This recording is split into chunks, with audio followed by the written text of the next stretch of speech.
Welcome to the video presentation, Finding and Using Notepad to Create XHTML Documents. This is your instructor, Christopher Van Oosterhout.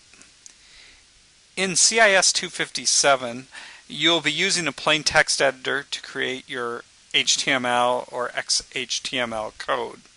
There are several plain text editors available.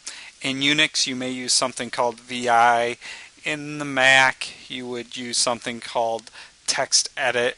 For the sake of simplicity and availability, in this class, we're going to assume that you'll be using the Windows Notepad program. Now, you can use most any simple text editor you would like. However, if you're going to use something other than Notepad, please inform me of your choice so I can make sure that it meets with the requirements and the objectives of the class. Notepad is a program that's built into the Windows operating system. It should be very easy to find no matter what version of Windows you are using, but because most MCC machines now are running Windows 7, I'll demonstrate how to find and use Notepad on a Windows 7 computer. You see my desktop in front of you on this video right now, and it is a Windows 7 desktop. I'm going to go to the Windows icon in the lower left corner. Then I'll put my cursor in the Search Program and Files box, and we're just going to type in Notepad. You'll notice the first thing on the results list is Notepad, and we'll open that up now. Since Notepad is open, let's go ahead and we're going to create a simple HTML document.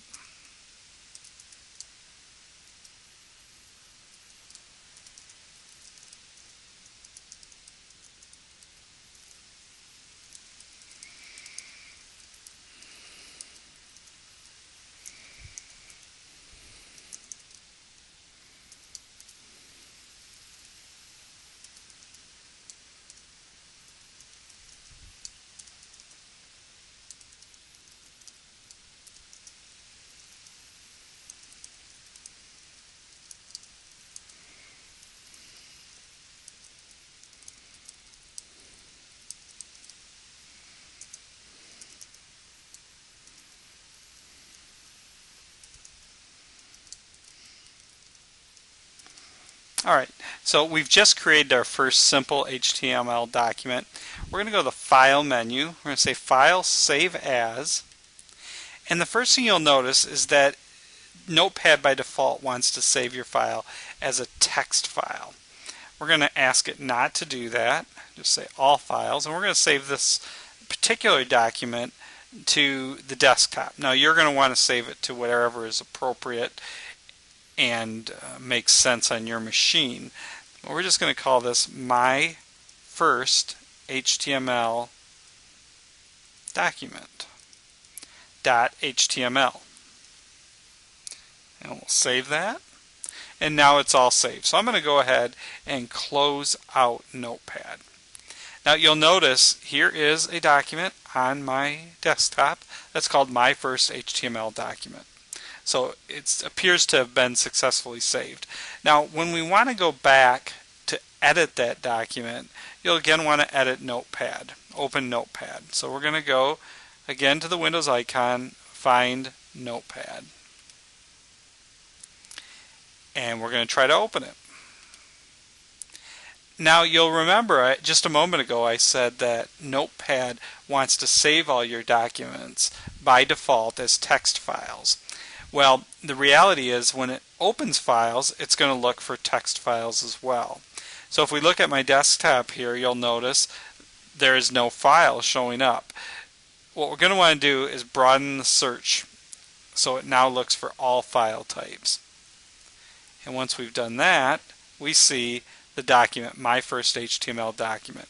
Double click on it and there you go. There's the document, and you can do some additional editing here.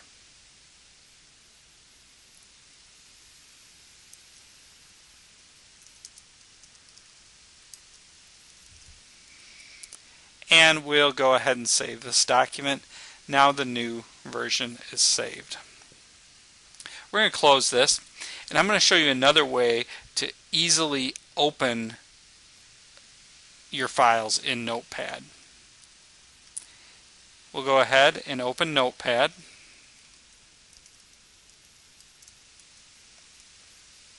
And you can just take the file we had saved and drag it into your Notepad window, and you can open it there, and then we can go ahead and do additional edits. We'll save that and close it. Now again, we're looking at opening and using Notepad in Windows 7. Most of the issues related to using Notepad are going to be exactly the same no matter what version of Windows you are using.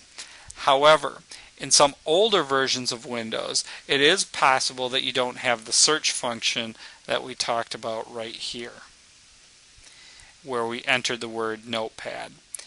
You may have a link to Notepad or a shortcut on your desktop you can use. It may show up in your listing here, as it does on my machine. Alternatively, there should be some type of all programs or programs key, and you can go there and then look for Windows accessories right here, and you'll see Notepad listed in that area. Again, in other versions of Windows it may look a little different, but you should be able to get to it one of those ways. If you have any problems finding and using Notepad on your system, please feel free to contact me and I'll be happy to work you through it. That's the conclusion of this video, finding and using Notepad to create XHTML documents.